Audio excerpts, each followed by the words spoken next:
Hello you beauties, welcome back to Most Amazing Top 10. It is that time of day where we take 10 crazy things, pop them in a list and make a top 10 video for you. I'm Rebecca Felgate and today we are doing top 10 differences between Canada and the US as told by a British girl. Yes. So first up guys, before we get started on this extremely exciting top 10, I want to hear from you. Yes you, right there. Could you tell me which country you would most like to visit on holiday? Let me know in the comment section down below. I think that I would absolutely love to go to Vietnam. I think it'd be amazing, I love the food, get me there. So let's get started on our top 10 differences between the USA and Canada. Ooh, as told by me, a girl from England, but living in Canada. At number 10, we have Thanksgiving. So both America and Canada do celebrate Thanksgiving, but they are different holidays celebrated on different dates. Thanksgiving in Canada happens on the second Monday of October, and the holiday is to celebrate the harvests and blessings of the past year. Now a lot of Canadians celebrate Thanksgiving on the Sunday and use the Monday as a welcome day off. I celebrated Thanksgiving in Canada this year and it was incredible. In America, Thanksgiving happens on the fourth Thursday in November. The holiday is also a harvest holiday and celebrates peace between Pilgrims and Native Americans. In America, people get 2 days off work rather than just the one in Canada. They get Thanksgiving itself and then Black Friday, which is like a crazy shopping day where everyone like stampedes over each other.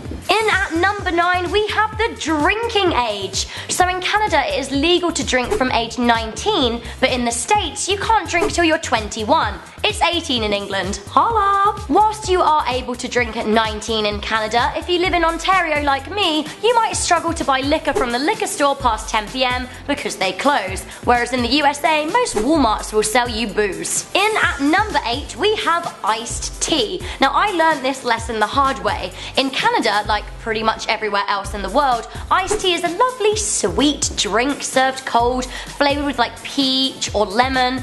In America, it's just cold tea. Cold tea. Cold bag brewed tea without the flavours. Incidentally, they do have what Canadians call iced tea, they just call it sweet tea in America. Americans, saying it like it is. Ish. Shoehorning in another beverage into our list, at number 7 we have coffee, Starbucks versus Tim Hortons. Now moving to Canada, I had no idea that Tim Hortons was gonna be like a massive thing, but honestly it's a national institution out here, everybody loves it. Pretty much every Canadian I know goes to Tim Hortons once a week, if not once a day. They do incredible things called Timbits, which are like little donuts, they're really nice. Everyone loves Tim Hortons coffee. Now whilst they do have Starbucks in Canada, Tim Hortons is the preferred coffee of choice. In America, however, Starbucks is the biggest franchise. It was started in Seattle and it has quickly taken over the rest of the USA, if not the world. Americans love a good Starbucks. If you're walking down the street in America, any street, USA, you are likely to spot many Americans holding that iconic Starbucks mug. Incidentally, however, many people don't know that Canadians actually, per capita, drink more coffee than Americans. Who knew? In at number 6, we have speech. Now in Canada, you know, the accents are almost similar to Americans, but they do vary a little bit. I for one have noticed that people say a lot. No, like it's true. They say a. And when they say things like about, it sometimes comes out about. And I love that, that's really nice. Also in Canada, whilst there are different dialects across the different states and regions, they don't sound as wildly different as American accents. For example, in America, you can have someone from the deep south who will sound completely different to someone from Boston, Texas, New York. In at number 5, we have money.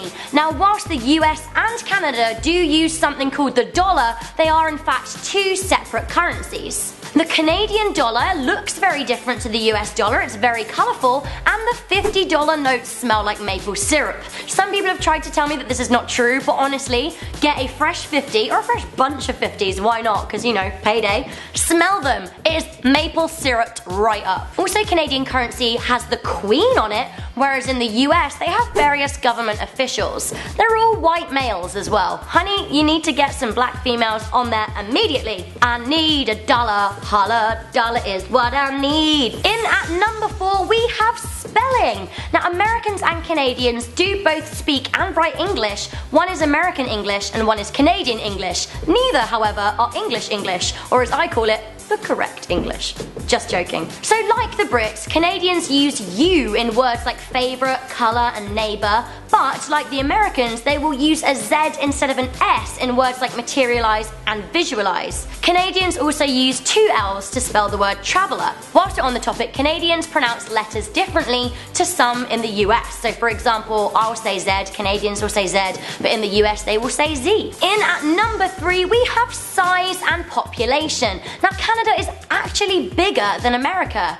Canada is 3,855 square miles, whereas the total land area in America is 3,794 square miles. That said, the population in America is almost 10 times the size of that in Canada. Canada has around 33.5 million citizens, whereas America has a whopping 307 million. So Canada, a lot of space, not that many people. Ramping up the differences, in at number 2 we have gun laws. Now the Second Amendment was written over 250 years ago in 1791, but Americans still very much stick to that right to bear arms thing.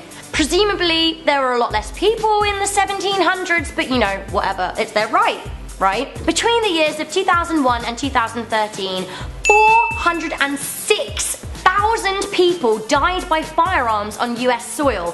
In that same period, only 3,000 people died as a result of terrorism, and this includes figures from the horrifying 9/11 attack. So I totally understand the war on terrorism, sure, but there should be a war on guns. Like, guns killed 100 times more people than terrorism. Like, guys. Now gun crime in Canada, gun-related deaths, is around 75% lower. That's because their laws are a lot stricter on guns. Canada certainly does have guns, but their use is way more restricted. Firearms need to be registered, people who apply for their own guns have to pass a criminal background check, most people use guns for hunting up in the north of Canada, not for shooting people. So maybe chill out on the guns. Okay guys, so we have reached that number 1 moment in our top 10 differences between America and Canada. I mean, I feel like we've learned a lot. Me as a Brit, I've learned a lot. I for one can say that I certainly love both countries. America is incredible, there are so many places to visit. Canada is my new home, I love it a lot. But what is the number 1 difference between these two fabulous countries? I will tell you, it is healthcare.